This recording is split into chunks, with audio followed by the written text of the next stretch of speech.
네, 시청자 여러분 안녕하십니까? 세븐 다우젠 미러클스 가정 작은 천국의 이동진 목사입니다. 우리들의 가정은 가족이라는 유대감과 또 소속감을 바탕으로 하고 있지만은요, 나와 너가 공존해 나가는 작은 사회의 모형이라고 할 수가 있습니다.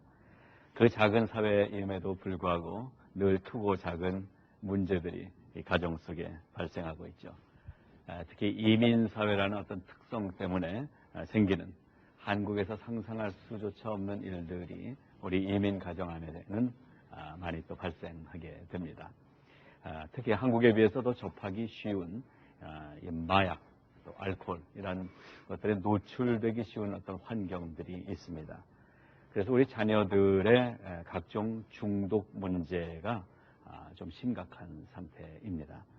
그래서 오늘 이 시간에는 이러한 그 나쁜 습관으로 인해서 마음과 또 육체까지 상한 우리의 자녀들과 함께 생활하면서 그들을 예수 그리스도의 사랑으로 회복시켜 나가는 귀한 사역을 감당하고 계신 목사님을 모셨습니다. 여러분 모임이 아시리라고 생각이 됩니다. 나눔선교회 우리 한영호 목사님 나오셨습니다. 어서 오세요, 목사님. 안녕하세요. 얼마나 수고가 많으세요. 감사합니다. 이렇게 부르셔서. 예, 어느 사역이나 뭐 쉬운 것은 없습니다만은 특히 이 마약이나 어떤 중독된 청년들, 청소년들과 함께 생활하는 일이 쉽지 않으라고 생각이 듭니다. 하나님께 감사하죠. 네. 먼저 우리 시청자 여러분들에게 한번 또 인사해 주시고 말씀 나누시죠. 안녕하세요. 저는 그 나눔성교회를 섬기고 있는 한영호 목사입니다. 저는 나눔성교회를 섬긴 지가 이제 올해로 15년째가 되고 15년 됐군요. 네. 그리고 지금 현재 한 40명의 원생들이 우리 10명의 스태프들과 함께 함께 숙식하면서 생활하면서 이제 재활하는 그런 재활 기간이면서 또 하나님의 말씀으로 치유하는 그 치유의 공동체예요. 이렇게 사역을 하고 있습니다. 그래서 오늘 목사님하고 이제 얘기 좀 나눌 텐데 어떤 뭐 피상적인 얘기들은 여러분이 다 알고 계실 거예요. 부모들도 그렇지만 오늘 우리 목사님을 통해서 좀 더 구체적이고 실제적인 얘기들을 좀 함께 나누면 좋겠는데요. 나눔 선교회 뭐 다들 알고 계시지만 그래도 아직 확실하게 어떤 기관인지 조금 더 설명이 좀 드려야 할 것 같아요. 저희 선교회는 이제 주로 한인 청소년들 주로 그러니까 여기서 태어난 2세들이 거의 다 영어권이에요. 그래서 이제 한국 아이지만은 이제 영어를 주로 하는 그런 영어권의 아이들, 그런 아이들이 이제 주로 약물에 중독돼서 이제 그 치료를 받기 위해서 선교회를 찾아오는 그런 경우도 있고 또 이제 범죄를 저질러 가지고 감옥에 가야 되는데 감옥에 가지 않고 우리 재활기관으로 와서 치료할 수 있게끔 그래서 감옥 대신에 재활기관에서 프로그램을 잘 끝내면은 그 이제 진죄를 감원해주는 그런 프로그램으로 지금 운영하고 있어요. 그렇군요. 지금 안에 한 40여 명이 함께 생활한다고 하셨는데 함께 목사님과 사역하는 또 스태프들이 있으실 것 같아요. 몇 분 정도 함께 돕고. 지금 이제 저를 포함해서 한 10명 정도가 이제 스텝이고 전도사님이고 이제 저는 목사고. 그런데 우리 그 성교에 있는 우리 스텝들이 또 전도사님들이 다 나눔 출신들이에요. 거기서 치료를 받고 거기서 이제 변화를 받아서 스텝이 되고 전도사가 된 분들이에요. 그렇군요. 뭐 LA 한인타운 저도 뭐 일주일에 한두 번은 그 나눔 선교 앞을 지나는 것 같아요. 가까이 있지만 사실은 상당히 마음으로 이제 가까이 하기를 어려워하는 얘기를 많이 듣거든요. 왜 그래야 되는지 그런 얘기들도 오늘 좀 나누고 싶고요. 일단은 이런 사역이 좀 어떤 특수한 사역이라고 할 수가 있는데요. 사실 24시간 삶을 전체 드려야 되는 일이잖아요, 목사님. 같이 지내야죠. 같이 지내야. 365일을 같이 지내야죠. 그렇게 하기 위해서는 목사님도 어떤 개인적으로 그 상태나 그런 사람들의 심리를 잘 알아야 될 것 같은데 어떻게 이 사역을 시작하게 되셨어요? 그러니까 제 스스로도 마약을 20년 가까이 했고 또 저도 중독자로 살아왔기 때문에 그 형제들의 그 마음 상태를 어느 정도 좀 이해를 하죠. 그래서 마약을 좀 이렇게 한마디로 표현한다면은 죽어도 하지 말아야 되는데 죽어도 해야 되는 거예요. 그러니까 내가 이걸 하면 안 되는데 네. 가서 반드시 하는 게 마약이에요. 그러니까 일단 중독이 되면은 내가 원하든 원치 않든 가서 하게 되는 게 마약이에요. 그래서 저도 그렇게 고생을 해봤기 때문에 네. 성교의 원생들을 제가 어떤 치유하는 그런 의미에서 성교회를 시작한 것도 아니고 그들을 변화시키려고 치료한 것이 아니고 네. 말 그대로 나눔, 그러니까 말 그대로 저들과 함께 동행하기 위해서요. 그러니까 저들을 변화시키고 치유하는 분은 오직 하나님 한 분밖에 없어요. 그런데 제가 중독자로 있을 때 제 옆에 아무도 없었다는 거예요. 누군가가 옆에 있었으면은 제 스토리가 길지만은 제가 죽음까지는 안 갔을 거예요. 그러니까 자살이라는 데까지는 가지 않았을 거예요. 그렇지만은 그런 의미에서 우리 청소년들이 결국은 우리 한인 사회나 가정에서 이렇게 중독자나 이런 문제 있는 사람들은 소외당하기 쉽거든요. 네. 그리고 자포자기하고 스스로 목숨 끊는 사람들이 생각보다는 많거든요. 그래서 이제 저 같은 사람이 나오지 않게끔. 그래서 너가 혼자가 아니고 누군가가 옆에 같이 있다는 의미로 성교회를 시작하게 됐어요. 중독이라고 하면은 어느 선을 얘기할 수 있을까요? 그러니까 중독 그러면 세 개를 구분하는데 네. 초기, 중기, 말기가 있어요. 네. 초기를 중독이라고 할 수는 없어요. 초기 때는 했더라도 약을 스탑할 수가 있어요. 술을 마실 때도 술 스탑할 수가 있는데 일단 중기가 지나면 그때부터는 안 되는 거예요. 그러니까 중기 때부터는 중독이라고 얘기할 수가 있죠.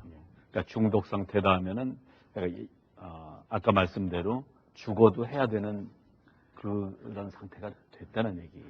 그러니까 마약이라는 거는 꼭 내가 오늘 약을 해야 되겠다. 내가 이거를 꼭 안 하면 안 된다. 이런 마음으로 하는 게 아니고 네. 자연스럽게 해요. 그러니까 예를 들어서 무슨 가만히 있다가도 가서 약을 하게 되고 그러니까 어떤 무슨 계획을 하고 어떤 준비를 해서 약을 하는 게 아니고 그냥 자연스럽게 그냥 접하는 거죠. 그러니까 이것이 이제 중독이 된 사람들은 그게 하나의 일상화가 되는 거예요. 네. 그래서 아침에 일어나면 그냥 일어나서 시작하고 뭐 밤에는 뭐 당연히 하는 거고 이렇게 그냥 뭐 꼭 표현을 한다 그러면은 그냥 뭐 식사를 하고 물을 마시듯이 그냥 약을 삶에서 자연스럽게 삶의 한 부분이 되는 거죠. 예. 그만큼 마약이라 뭐 통칭해서 마약이라고 하는데 뭐 종류가 뭐 엄청 많지만은요. 마약을 사실 접하는 것이 상당히 손쉽다고 그러더라고요. 그러니까 이제 언더 18일 경우에는 담배도 못 사고 술도 네네. 못 사잖아요. 예. 근데 마약은 그거보다 더 쉽게 할 수 있죠. 쉽게 구할 수가 있죠. 인터넷도 있고 전화로도 할 수 있고 또 딜리버리를 받을 수 있고 메일로도 받을 수 있고 뭐 방법은 여러 가지예요. 그러니까 얼마나 지금 우리가 노출돼 있느냐를 알 수 있을 것 같아요.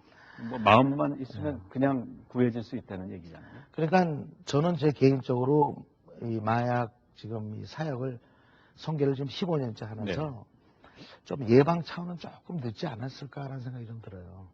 왜냐하면 지금 예방 차원보다는 조금 더 우리가 진지하게 이 문제를 다뤄야 되지 않을까.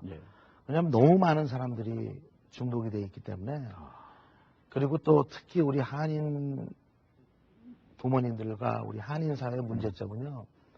그 체면 문화 때문에 다른 거는 이렇게 드러내는 거 그렇게 뭐 그렇게 어렵지 않게 드러내면서 마약 그러면 일단 숨기는 거. 일단 가리고 일단 끝까지 그걸 숨기면서 해결하려고 하는 그런 게 우리 한인 사회가 아닌가 생각이 돼요. 그런 면에는 어떤 이런 개념 때문에도 그런 것 같아요. 마약 하면은 뭐 다운타운에 그냥 길에서 자는 홈레스 거의 그런 수준으로 생각하기 때문에 연결돼서 그렇게 생각되지 않는가 하는 생각이 드는데요. 그러니까 제가 가끔 이제 카운슬링 할 때 부모님들이나 또 세미나 때도 전하는 거지만은 너무 우리가 책을 많이 보고 영화를 봐가지고 마약 그러면 뭐 이렇게 막 사람이 폐인이 돼가지고 쓰러져가지고 막 그냥 거기서 헤어나지 못하는 그 상태를 놓고 마약 중독자라고 생각을 하거든요. 이 부류가 여러 부류예요. 그 다운타운에 홈레스 같이 약을 해서 쓰러지는 사람도 있지만은 그렇게 쓰러져 있는 한인들은 거의 없어요. 거의 없어요. 다 뭐냐면 가정에서 자기네들 아파트에서 1년이고 10년이고 꾸준히 약을 하는 거예요. 그 약 속에. 그러면서 조금씩 그 인생의 그 삶을 갉아먹는 거죠. 그리고 약으로 인해서 모든 삶을 살아가기 때문에 그 약이 없으면 펑션이 안 되는 거예요, 지금. 그러니까 그렇게 지금 하고 있는데 네. 마약에 대한 인식을 자꾸 이렇게 극단적으로 홈레스 같은 생활하고 있는 사람들을 보고 있거든요. 중요한 거는 약은 비싼 돈이 들어야 약을 할 수가 있기 때문에 네. 부유층들이 약을 많이 해요. 예. 돈 있는 사람들이 약을 많이 하거든요. 그러면 그들은 중독자가 아니냔 말이에요. 중독자죠. 그렇죠. 신문에 나는 그 유명한 사람들이 중독자가 아니냐. 그건 다 중독자들이에요. 근데 그분들의 바라보는 중독의 상태는 그렇게 시리어스하게 보질 않아요. 꼭 다운타운에 있는 이런 홈레스 같은 분들의 중독자들을 중독자로 보는 거예요, 지금. 그러니까 그거는 잘못된 인식이죠. 그러니까 중요한 인식의 어떤 우리 그 개념 정리가 좀 필요할 것 같아요. 네. 전에 그 뉴스에서도 한번 본 것 같아요. 미국인들 정말 그 자기의 위치를 어느 정도 갖고 있는 변호사, 뭐 의사 이런 어떤 전문직인데도 마약에 중독돼 있는 사람들의 얘기를 본 적이 있는데 정말 그러네요. 돈이 있어야 사잖아요. 그럼요. 그러니까 이 돈 많이 갖고 잘 사는 사람들이 파티할 때 주로 마약들을 많이 해요. 네. 그러니까 부유층들이 마약 중독된 사람들이 생각보다 굉장히 많아요. 그만큼 어떤 마약이라는 것이 우리 지금 이 현대 사회에 그 만연화돼 있다는 얘기잖아요. 예, 너무 퍼져 있어요. 근데 어느 정도 심각한지 사실 뭐 감은 잘 안 오는데 실감이 안 나죠. 제가 지금 목사님 얼굴을 뵈면서 정말 심각한가 보다라는 게 느껴지거든요. 차마 말을 다 못하시는 그런 느낌을 받게 되는데 자 다시 이제 우리 선교회 얘기 좀 돌아가서요. 그 선교회에 지금 들어오면은 보통 그러면 이제 재활을 시키시잖아요. 재활이 될 수 있도록 돕는데 그 어느 정도 기간들을 보통 같이 생활을 하면서 좀 재활이 되는. 일단 성교에 들어오면요. 미니멈 6개월은 살아야 돼요. 6개월 정도. 네. 그리고 상태를 봐서 1년도 되고 그 이상도 될 수 있고. 네. 그래서 저희가 이발리에이션을 해요. 아이들이 들어오면은 6개월에 나갈 수 있는가 없는가를 우리가 본 다음에 이제 준비가 되면 우리가 내보내죠. 지금 한 40여 명인데 다들 18살 이상인. 언더 18은 우리가 너무 법이 까다로워서 그렇죠. 받지를 못해요. 그 남녀 같이. 네, 지금 여자 한 10명, 남자 한 30명 정도. 그렇군요. 그러면은 하루 일과가 궁금해하실 것 같아요. 밖에서 보시는 분들은 뭐 안에 프로그램이 그러면 어떤 재활 프로그램들이 좀 진행되는지. 저희가 이제 아침에 7시에 일어나가지고요. 네. 아침에 기상을 해요. 예. 그래가지고 일어나서 무조건 하이킹을 가요. 우리가 그리프스 파크로 그 버스를 타고 매일이요? 예, 매일 갔죠. 거기 가서 한 바퀴 하이킹 돌고 와서 이제 교회 청소를 하고 아침을 먹고 그 다음에 이제 성경 쓰기, 성경 읽기. 네. 그다음에 끝나면 우리가 큐티를 해요. 큐티를 해서 이제 다 같이 모여서 그룹별로 이제 쉐어링을 해요. 네. 그러면 한 12시가 되면 12시에 점심을 먹고 지금 1시에서 2시에는 우리가 사실 스페셜 액티비티라 그래가지고 뭐 음악 클래스도 있고 뭐 미술 클래스도 있고 올가미 클래스도 있고 여러 가지 우리가 프로그램을 했었는데 하도 프로그램이 많다 그래서 우리가 잠깐 홀드를 했어요. 네. 그리고 3시부터 4시 반까지는 일주일 내내 성경 공부하는 건 아니고 일주일에 이제 3번 정도는 성경 공부. 그 다음에 한 3번 정도는 이제 우리가 소그룹 카운슬링을 해요. 그래서 이제 일주일에 한 번씩 전문 사이칼라지스트들이 오셔가지고 이제 카운슬링도 해주고. 그 다음에 이제 저녁 때 우리가 6시에 저녁을 먹고 7시 반에 저희가 찬양과 예배를 드려요. 매일같이. 그리고 떨스데이 때만 이제 우리가 저녁 때 NA 미팅을 해요. AA 미팅, NA 미팅. 그 웹에서 오셔가지고 출연하고. 그 다음에 세러데이에는 우리가 세미나를 해요. 그래서 전문 그 주로 카운슬러들이 와서 이제 세미나하는 시간들이 있고. 그리고 그 나머지 시간들은 이제 거의 다 우리가 찬양과 예배를 드리고. 그 다음에 이제 10시서부터 10시 반까지는 그룹 프레이얼 타임이라 그래요. 다 같이 모여서 기도하는 시간인데 기도하기 전에 우리가 하루 일과를 그 저널을 써요. 일기를. 각자. 네. 그리고 그걸 다 우리가 모아서 저한테 가져와요. 네. 그리고 나머지는 이제 기도하는 거예요. 그리고 10시 반에 취침이에요. 그 다음에 이제 10시 반에 자는데, 주로 저는 이제 이 나눔 사역이 낮 사역보다 좀 밤 사역이거든요. 네. 그래서 저는 새벽 기도를 간 적은 없어요. 항상 새벽에 자니까. 꼬박 밤을 새우시고. 예, 왜냐면 사건들이 다 밤에 일어나거든요. 예. 낮에는 조용한데 꼭 밤에도 이렇게 발작을 하는데, 상담도 많이 오고. 네. 근데 이제 그 아이들을 이제 12시 전까지는 이제 제가 개인으로 하루에 한 3명에서 4명 정도를 이제 불러가지고 카운슬링을 하죠. 네. 그러시군요. 어쨌든 정해진 그 프로그램은 하루가 그렇게 지나가는데, 뭐 이렇게 하루 프로그램 얘기를 하셨지만 그 안에서 다양한 사건도 일어나고 또 변화도 일어나고 다양할 것 같아요. 저는 성교회에서 하루가 조용히 지나가잖아요. 네. 그러면 야 오늘 아무 일 없었냐. 그러니까 어느 정도냐면은 뭐 예배 시간에 빨개 벗고 들어오질 않나.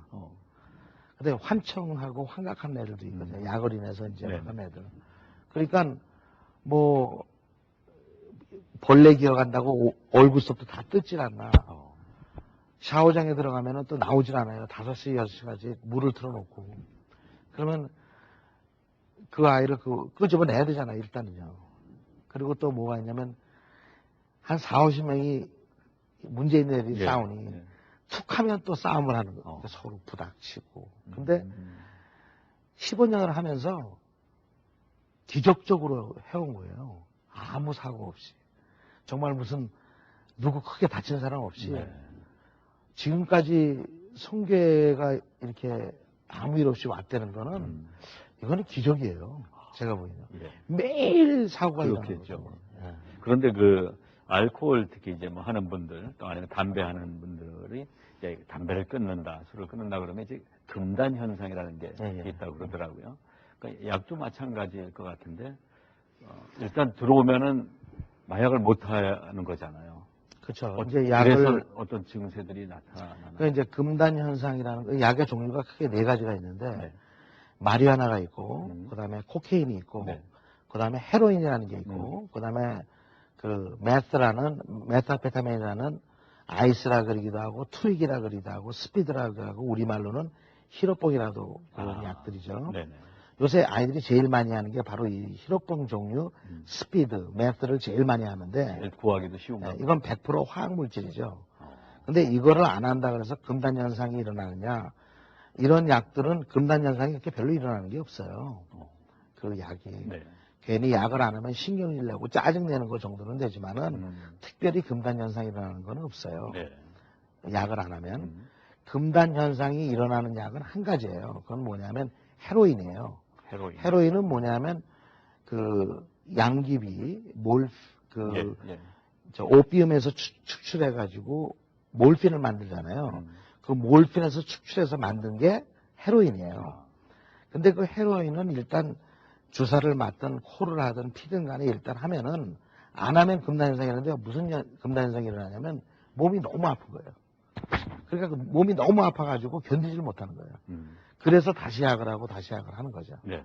근데 그것도 금단 현상이 일어나니까 그거를 치료하는 그 기관들이 있어요. 그래서 메테돔이라는 약을 주면서 금단 현상을 이겨나갈 수 있는 그 트리트먼트가 있기 때문에 그것도 그렇게 큰 문제가 없어요. 그다음에 뭐 코케인이든 마리아나든 했다가 안 한다 그래서 특별히 나타나는 금단 현상은 없어요.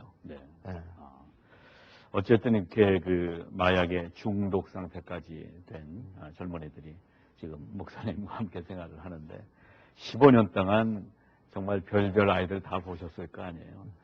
그 원인 분석을 좀 하셨죠. 저는 우리 자녀들을 이렇게 성교를 섬기면서 성교를 거쳐간 인원수가 거의 1000명 이상 되더라고요. 제가 이렇게 쭉 보니까. 이제 거기서 이제 변화 받는 애들도 있고 다시 약을 한 애들도 있고 하는데 성교회에서 변화를 받은 애들이 거의 한 60% 이상이 돼요. 그래요. 그래서 어떤 제약은 비교함보다도 참 이 치료가 참 좋은 장소, 제가 성교회를 자랑하려고 그러는 건 아니고 그만큼 이렇게 하나님 말씀으로 하는 그 파워가 있구나. 그런데 이제 가장 큰 문제는 이 아이들이 치료를 받고 또 내가 치료를 받았으니까 좀 고생하는 아이들을 위해서 봉사하는 아이로 와야 되잖아요. 네. 그런데 치료를 받고 집을 가면요. 그 부모들이 절대로 성교회로 오질 않아요. 그리고 식당에서 뭐 저를 그전에 있던 가족들을 보면 저를 보고 피해요. 그러나 애가 잘 되고 있고 네. 지금 변호사 된 일도 있고 뭐 의사 된 일도 있고 그동안에 오래되다 보니까 그렇죠. 잘 되는 애들도 많거든요. 뭐 예. 목사가 간 애들도 있고. 예. 그런데 보고선 피해요. 왜냐하면 기억조차도 하고 싶지 않은. 이제 그게 조금 아쉬운데 사실 우리가 은혜를 받았으면 은혜를 베풀 줄 아는 그런 네. 믿음의 사람들이 돼야 되고 네. 그 다음에 또 한 가지 뭐냐면은 받는 것만 하지 말고 나눌 수 있는 그런 가정들이 돼야 되는데 저는 콩 심은데 콩 나고 팥 심은데 팥 난다고 표현할 수밖에 없는 게 자식들이 타락하고 마약하는 거는 자식들에 대한 문제만은 아니에요.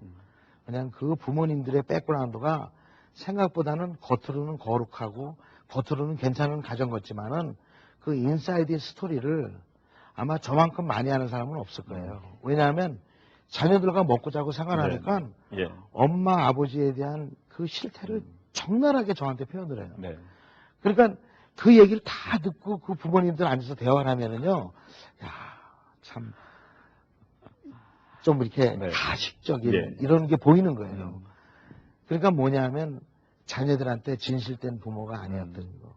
그 다음에 부모와 자녀 간에 대화가 전혀 안 됐다는 거. 그리고 부모와 자식 간의 어떤 관계가 제대로 이루어지지 않은 가정들이 아마 거의 약물에 중독이 되지 않나 생각이 돼요. 예, 가장 큰 원인 중에 하나를 지금 얘기를 해 주셨는데, 이제 목사님께서 아무래도 청소년들, 젊은이들과 거의 긴 시간 동안 이렇게 생활을 하셨기 때문에 청소년들의 심리를 누구보다 잘 파악하고 계시라고 생각이 되는데요.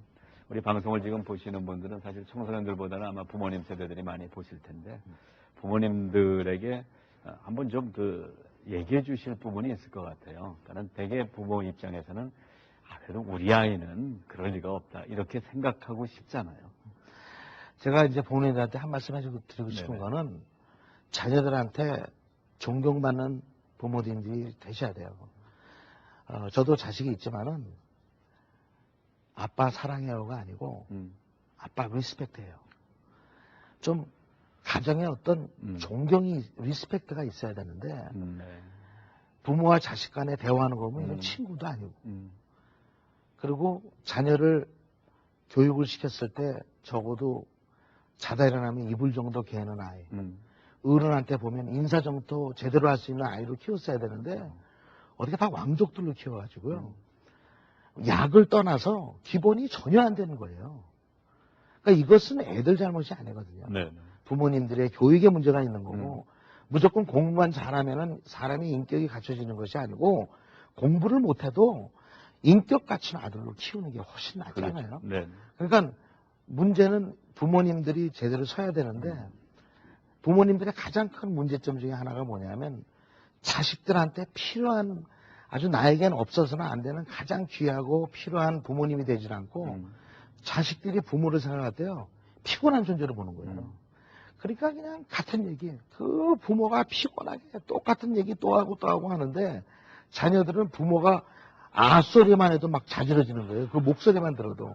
그런 관계가 형성이 되다 보니까는 부모에 대한 불신과 그다음에 리스펙트가 아니고 디스리스펙하는 정말 불신하고 그냥 막 깔보는 그런 부모가 되는데 그러다 보니까 성교회에 들어온 아이들 중에서요 너무 죄송한 얘기지만은 반 정도가 부모를 때리는 거예요. 부모를 욕하는 거까지만 들어도 가슴이 그냥 막 열받는 일인데 부모를 때리기까지 한 게 너무 많다 보니까 이제는 아이들이 들어와서 부모 때리는 게 뭐 하나의 일상적인 그런 대화가 돼버린 거예요. 그러니까 어떻게 돼서 거기까지 갔냐는 거란 말이에요. 어떻게 돼서 가정을 부시고 부모한테 폭행까지 하는 그것이 마약과는 아무 상관이 없는 일이거든요. 마약을 해서 부모를 폭행하고 마약을 해서 부모에 대는 게 아니고 그거는 마약과는 아무 상관이 없는 부모와 자식 간의 문제점이라는 거죠. 네.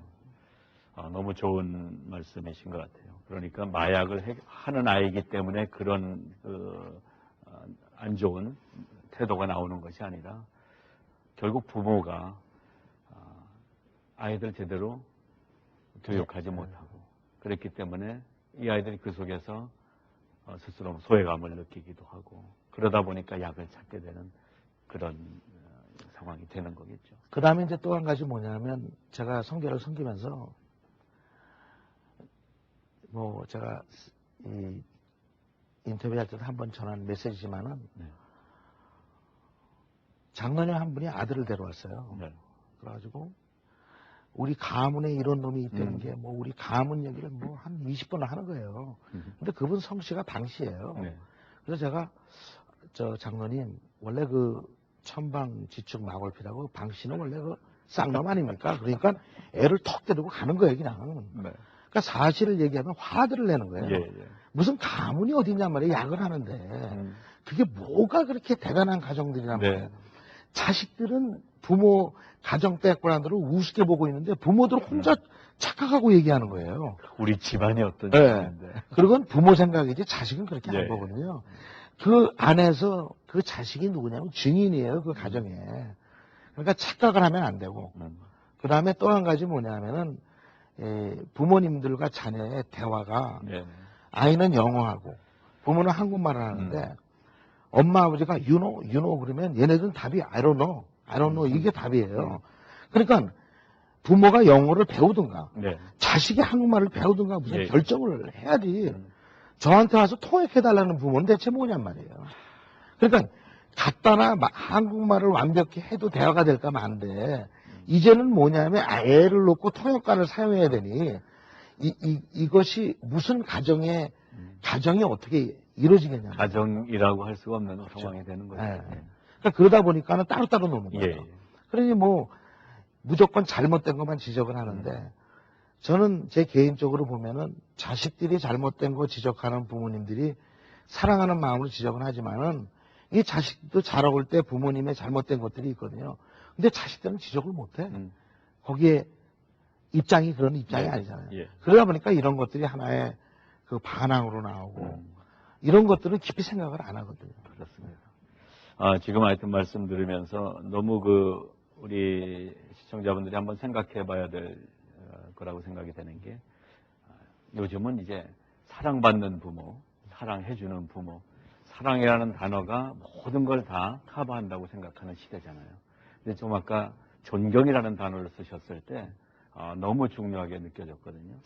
저는 그 사랑이라는 게 조금 그 사람을 나태하게 만드는 것 같아요. 저는 사랑보다 제가 하나님을 존경하고 싶어요. 네. 그리고 제 아들, 딸들이건 주위에 있는 형제자매들이 존경받는 부모가 되는 것이 더 중요하지 않겠어요? 네. 네. 근데 우리는 그 존경받는 걸 다 잊어버리고 너무 사랑에만 치중하다 보니까 용서해주고 감싸주고 하는 것만 하다 보니까는 좀 이렇게 공의롭게 잘잘못을 가리면서 양육하는 것이 아니고 죄를 자꾸 타협하고 그다음에 죄를 아이들한테 이제 숨기고 판단력을 갖지 못하게 만드는 결과가 됐겠죠. 그래서 너무 귀한 말씀입니다. 아까 마약의 종류에 대해서 크게 이제 4가지 얘기해 주셨는데 사실 다른 것보다 제일 좋은 거는 예방이잖아요. 예. 거기까지 가기 전에 좀 예방을 할 수 있으면 좋은데 사실 우리 부모들이 아이들 세계를 잘 모르니까 그래서 목사님 좀 그 도움을 좀 구하고 싶은데 일단 우리 자녀들 집에서 봤을 때 어떤 증세들이 좀 보일 때 좀 더 깊이 좀 아이들을 살펴봐야 될까요? 중요한 거는요. 그 자녀가 마약을 하는 거를 부모가 발견했을 때는 초기가 지났을 때예요. 자녀들이 엄마 나 이거 처음 해본 거야. 그건 다 거짓말이에요. 부모한테 마약하는 게 걸렸을 때는 얘가 어느 정도 시간이 흘렀을 때예요. 그러니까 초기 때는 부모님들이 예방 차원에서 도움을 줄 수가 있는데 그 초기가 지나면은 부모가 도와줄 수 있는 건 아무것도 없어요.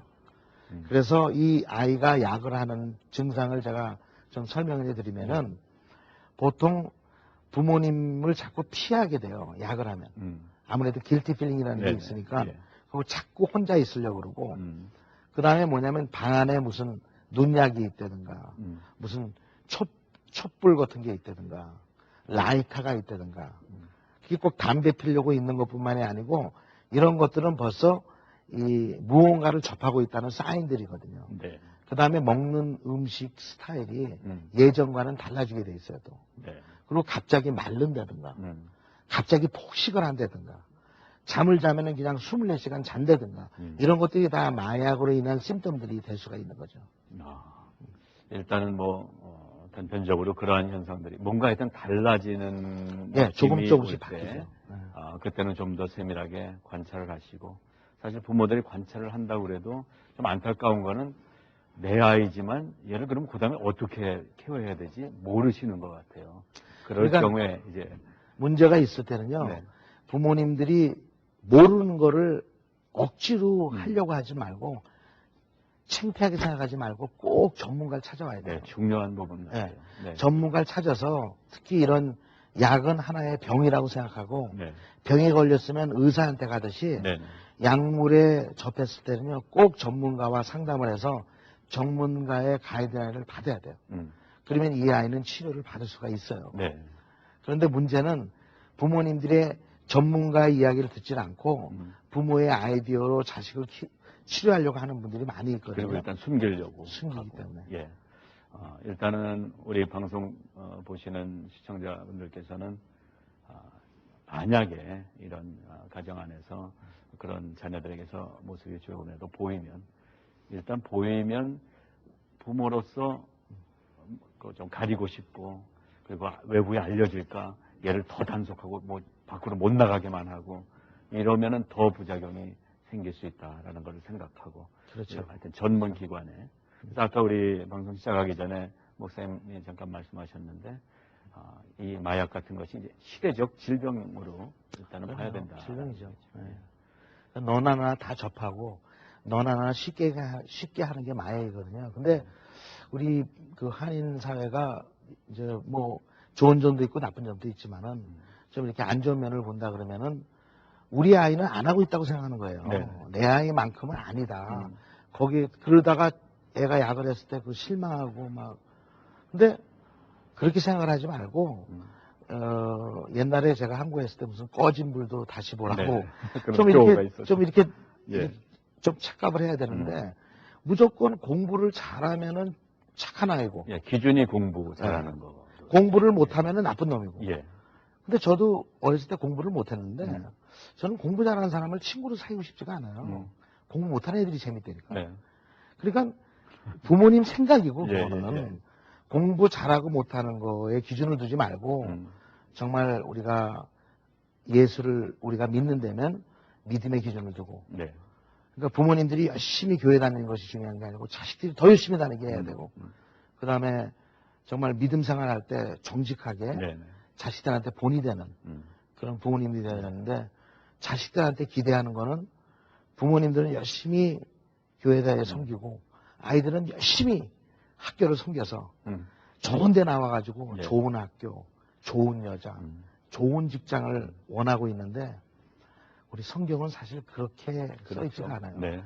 네가 가장 낮은 데에 말하는 거거든요. 그러니까 우리 자녀들이 정말 이렇게 좋은 환경과 좋은 학교와 좋은 사람을 만나려고 그러지 말고 그 아이를 좀 좋은 애로 만드세요. 정말. 정말 좀 명심해야 될 우리 부모님들이 명심해야 될 말씀이라고 생각이 듭니다. 이 마약 문제에 대해서 우리가 지금 얘기하지만 제가 벌써 한 10여 년 전에 그 교회에 청소년 아이들, 중고등부 아이들의 좀 실상의 속에 대한 얘기를 좀 볼 기회가 있었는데 너무나 놀랐었거든요. 다들 착한 아이들이었는데 교회를 마치고 나서 금요예배 같은 경우 아이들이 교회 마당 저 뒤쪽에서 모여서 약을 하는 아이들이 있었더라고요. 그때로서는 처음 보는 그 얘기여서 충격이었는데 더 충격적인 거는 지금 LA에 우리가 부정하고 싶지만 현실은 웬만한 대형 교회들, 중형교회 이상회들 그러한 그 청소년 아이들의 모임들이 존재하고 있다는 거잖아요. 많죠. 굉장히 많죠. 그러니까 이제 문제는 그걸 드러내지 않아서 그런 거지. 네. 사실 들춘다 그러면은 아마 네.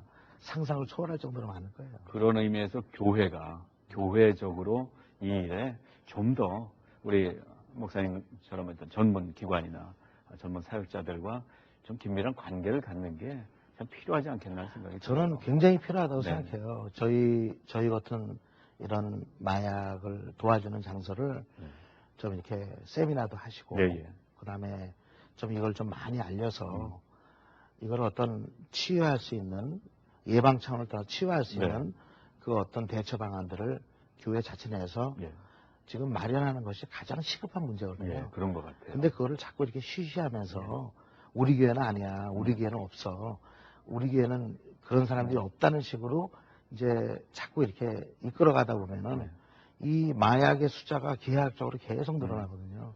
지금 오늘 이 순간도 또 접하게 되는데 마약 딜러에 대해서 잠깐 말씀을 드리면은 마약 딜러 그러면 무슨 뭐 큰 조직이 있어가지고 약을 팔고 밑에 뭐 갱들이 있어서 뭐 이렇게 무슨 저 영화 속의 한 장면을 지금 이야기들을 해요. 그런데 절대 그런 게 아니고 학교 때 이제 보통 한 20%치 마약을 처음에 자기가 구입을 했는데 한참 그렇게 하다 보니까는 그 약을 홀세일러한테 가면은 10불이면 사는 거예요. 뭐 굉장히 파는 애들이 많으니까.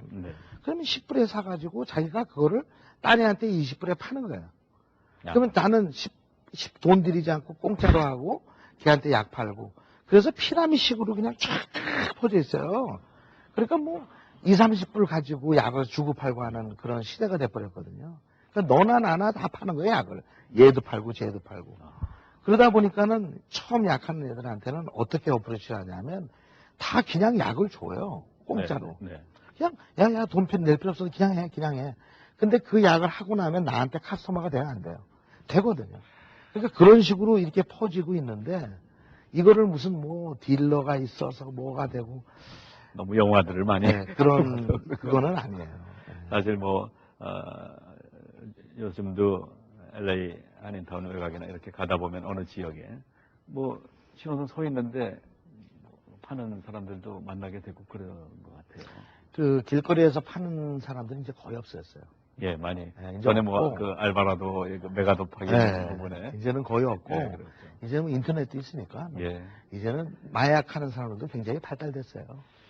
그러니까 어떻게 우리 부모들이 그 모든 것을 거기까지 쫓아가서 애들을 보호하고 커버할 수가 있겠어요?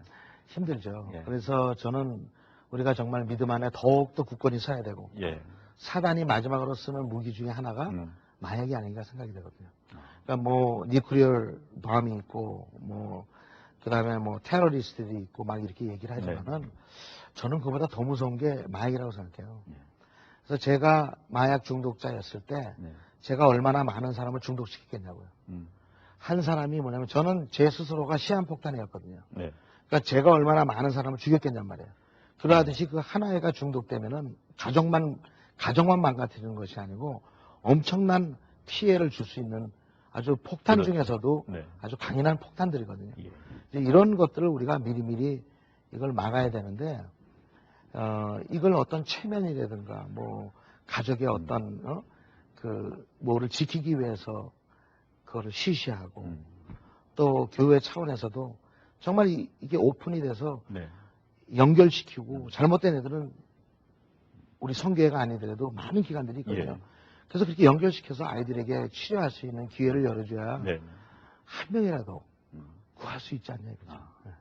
어떤 교회별로는 이제 제도적인 그 장치도 좀 필요하리라고 생각이 되는데 전부 다 우리 뭐 한 목사님께 다 전화할 수는 없잖아요. 없죠. 그러니까 어떤 교회에서 이세 사역자들이나 헌신한 이 선생님들이 이 마약이라는 부분에 좀 더 전문성을 좀 공부를 좀 더 하면서 각 지역에 어떤 파견된 근무자처럼 생각하시고 자녀들을 좀 돌볼 수도 있으면 좋을 것 같아요. 교회에서 이제 그 청소년들을 가리키는 지도자들을 만약 저희 선교에 온다면 제가 출연시켜 줄 수 있거든요. 네네. 왜냐하면 적을 알아야 적을 이기잖아요. 네. 그러면 그거를 배워야 되는데 이제 너무 우리가 이렇게 성경 말씀으로 중심을 해서 하는 건 분명한 사실이지만은 좀 마약에 대한 실태라든가 여기에 대한 어떤 대처 방안 정도는 좀 트레이닝을 받고 좀 배워야 될 시대적인 아주 중요한 공부 중에 하나거든요. 네네. 근데 여기에 대해서는 아무도 참석을 안 하는 거예요. 자체가. 네. 그 다음에 또 교회 우리 유스 미니스트리 하는 네. 우리 목사님이든 전사님이든 꼭 아이들에게 일주일에 한 번 정도라도 신방을 가고 일주일에 한 두세 번 정도라도 전화를 해서 그 아이들의 상태를 좀 체크업을 해보고 네. 그리고 교회를 한번 섬기면은 5년이고 10년이고 좀 꾸준히 그냥 그 애들을 위해서 떠나지 말고 좀 이렇게 헌신하는 이런 2세 목회자들이 있지 않는 한은 예. 우리 2세한테 무슨 희망이 있겠냔 말이에요. 왜냐하면 걔네들한테는 지도자가 없단 말이에요. 네. 걔네들한테 멘토가 없단 말이에요. 저희 선교에 거쳐간 천여 명의 아이들 중에서 목사님들이 와서 신방 오는 애들이 거의 없다는 거예요. 그러니까 문제 일으키는 애들은 자꾸 교회에 나가기를 원하잖아요. 그러나 교회는 죄인이 모이는 곳이고 정말 한 생명이라도 귀하게 여긴다면 관심을 가지고 정말 이 아이들에게 좀 도움을 줘야 되지 않나 좀 생각이 돼요. 우리 뭐 선배된 어른들 입장에선 우리 자녀들이 다 모범생이면 얼마나 좋겠어요. 글쎄 말이에요. 근데 현실은 그게 아니니까 그 상황들을 우리가 좀 더 깊이 전문적으로 좀 연구하고 그 지식을 갖고 아이들을 좀 인도할 수 있으면 좋겠는데 우리 목사님 짐이 앞으로 좀 많아지더라도 우리 방송 보신 목사님들이 좀 나눔 선교에 좀 연락 좀 하시면 좋겠어요. 그러니까 문제 있는 아이들을 우리 교회는 아니라고 생각하지 마시고 네. 전문기관과 자꾸 연결을 해서 예. 같이 이렇게 연결시켜서 우리가 좀 한 생명이라도 제대로 우리가 치유받을 수 있게끔 같이 이렇게 동조했으면 좋겠어요. 네. 그래도 이 나눔 선교회가 그나마 우리 LA에 이렇게 15년 동안 꾸준히 사역을 해주시는 게 얼마나 감사한지 모르겠어요. 감사합니다. 저도. 우리 방송 보시는 분들 중에 어떤 면에서든 나눔 선교에 좀 참여해서 뭔가 좀 돕고 싶다 하는 마음이 있으신 분들이 어떤 분야에 좀 어떻게 좀 참여해서 좀 같이 마음을 좀 나눌 수 있을까요? 우리 선교회를 뭐 돕는다, 뭐 물질적으로 돕는 분들도 있고 네네. 또 이렇게 오시는 분들도 있는데 이렇게 돕기 이전에 네. 한번 선교회를 방문해보고 선교회가 어떤 곳인가 한번 보시고 그리고 이렇게 보면서 도울 부분이 있으면 좀 도와주는 것이 더 바람직하지 않을까. 왜냐하면 우리가 24시간 같이 네. 생활을 하고 365일 같이 지내고 있기 네. 때문에 일이 많아요. 하나부터 열까지 다 그냥 할 일이 많기 때문에. 예. 어디 여름철 이제 단기 선교들 많이 가시는데 단기 선교 가는 일도 너무 귀한 일이지만 가까이 우리 타운 안에 있는 그럼 나눈 선교에도 한번 좀 방문해 보고 하는 일 한번 좀 계획을 세워보시면 어떨까? 목사님 너무 바빠지시는 저는 항상 있으니까요. 예. 아까 말씀해 주셨지만 매일 예배가 진행되고 주일은 또 주일대로 예배 드리시고 하니까 나눔 선교 연락하셔서 방문 시간 좀 잡으시고 같이 예배 드려도 괜찮죠? 그럼요. 우리 주일날 같이 예배 드리고 네네. 또 우리 오후에는 또 세미나도 같이 하고 그래서 될 수 있으면 많은 우리가 우리 선교에 있는 노하우라든가 또 아이들을 어떻게 다뤄야 되는 것들을 우리가 트레이닝을 시키거든요. 그래서 이런 것들을 좀 많이 참석해 주셔서 좀 많이 배워두면은 우리 자녀들에게 아주 가장 효과적인 일들이 될 거예요. 시간이 거의 다 됐어요. 목사님 끝으로 우리 방송 보시는 우리 목사님들이나 우리 교계 지도자들 또 부모님들에게 꼭 필요한 말씀 마지막으로 한 번 더 정리해서 얘기해 주시면 감사하겠습니다. 제가 이제 전할 수 있는 것은 제 경험을 제가 말씀드리는 것밖에 없는데 선교회를 사역을 하면서 안타까운 것 중에 하나가 뭐냐면 자꾸 이렇게 외모로 사람을 취하지 말라 그랬는데 이상하게 외모로 사람을 많이들 취해요. 그러다 보니까는 그분의 어떤 학벌의 기준을 삼고 그분의 어떤 가정에 잘 살고 못 사는데 기준을 삼고 이런 것이 아니고 정말 좀 낮은데 이렇게 임할 수 있는. 그래서 성교회를 바라볼 때 우리 아이들이, 요새 아이들이 타투한 애들도 많고, 그래서 교회를 이렇게 빌려서 체육관을 빌려서 농구를 하고 이렇게 할 때 다른 분들은 보면서 우리 교회 저게 타투한 애들이 오면 교회 이미지가 나빠진다. 그래서 교회에 나온 적도 있거든요. 그러니까 외적으로 치료를 받게 하기 위해서 성교에 들어온 아이들을 다루고 있는 우리 교회 입장에서는 네. 마음 아픈 일들이거든요. 그 아이들을 도와주기 위해서 하는데 네. 좀 이렇게 외모를 취하지 마시고 그 한 생명이라도 정말 하나님의 자녀들이면 귀하게 여겨서 그 아이가 어떤 아이든 간에 좀 귀하게 아름답게 볼 수 있는 네. 그런 눈이 좀 필요하지 않나. 그래서 정말 우리 성교회가 하는 이 사역이 어떤 개인의 이득을 위해서 하는 것이 아니고 네. 정말 한 생명이라도 도와주기 위해서 하는 거고, 그 다음에 사회에 가장 악이 되는 마약이라는 그것을 우리가 좀 조금이라도 좀 네. 돕기 위해서 시작을 한 거거든요. 네. 그러니까 이거를 색안경 끼고 보지 마시고. 저는 안타까운 게 성교에서 사진 찍으면 다 도망가요. 그러니까 그게 아니고 네. 정말 하나님 복음을 전하는 것. 지금 살아있는 하나님의 그런 장소이기 때문에 정말 이 방송을 보는 모든 분들이 마약이라는 인식을 꼭 새롭게 다시 한번 가졌으면 해요. 네. 목사님 오늘 뭐 시간이 너무 짧았어요. 앞으로도 좀 더 모시고 또 귀한 얘기 좀 듣고 싶고요. 오늘 귀한 얘기들 또 꼭 필요한 얘기들을 나눠주셨는데 저도 마음에 이렇게 새겨지는 몇몇 단어들이 있습니다. 그 중에서 특히 우리 부모님들 자녀들에게 먼저 존경받는 부모가 된다면 우리 자녀들이 곁길로 나가지는 않을 것 같아요. 우리 목사님 15년도 그렇게 열심히 꾸준히 은밀하게 사역해 오셨는데 앞으로도 이 사역 잘 담당해 주시기를 저희가 함께 기도하겠습니다. 감사합니다. 그리고 건강하십시오. 불러주셔서 감사합니다. 잘 해주시기 바랍니다. 감사합니다. 네, 감사합니다.